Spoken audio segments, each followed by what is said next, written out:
Bismillahirrahmanirrahim.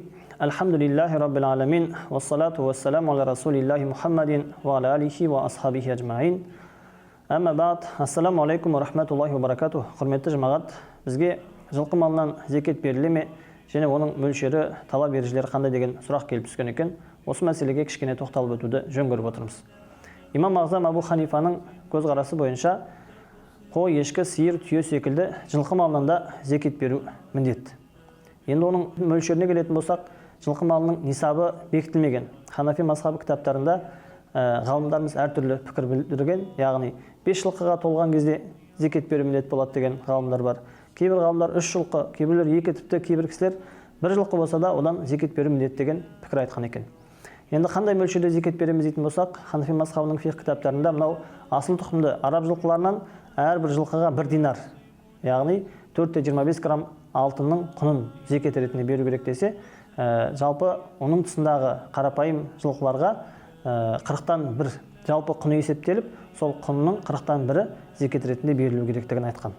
Енді қандай жылқыларға зекет береміз дейтін болсақ, мынау бірыңғай еркек жылқы болса, мысалы үшін жаңағы мініс көлік ретінде ұстап отырған, я болмаса бір басқа шаруаға, жұмысқа керекті жаңағыдай қолдану үшін асырап отырған жылқы болса, бірыңғай еркек жылқы болса, одан зекет берілмейді. Қай жағдайда зекет беріледі?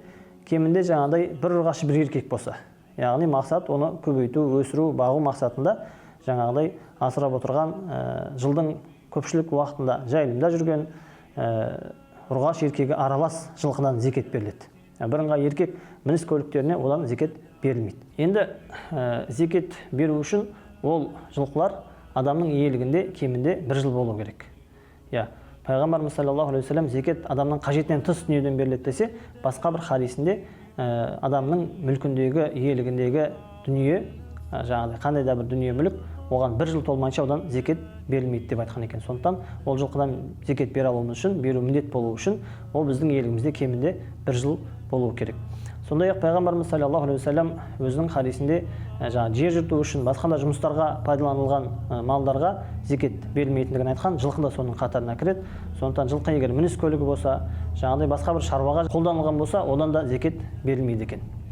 Ал енді жылқы малын сауда-саттық мақсатында бағып отырған болса, я болмаса жайылымда ұстап жүрсе де, немесе қорада бағып отырса да, егер оны алып сату мақсатында қолданып отқан болса, онда оның жалпы құнын есептеп, сол жалпы құнының 40-тан 1 бөлігін, яғни 2,5% зекет ретінде беру міндет. Енді қорыта айтар болсақ, 4 түлік мал секілді жылқының да зекеті беріледі. Оның нисап мөлшері 2 бас, яғни 1 ұрғашы 1 еркек, немесе 2 ұрғашы болу керек.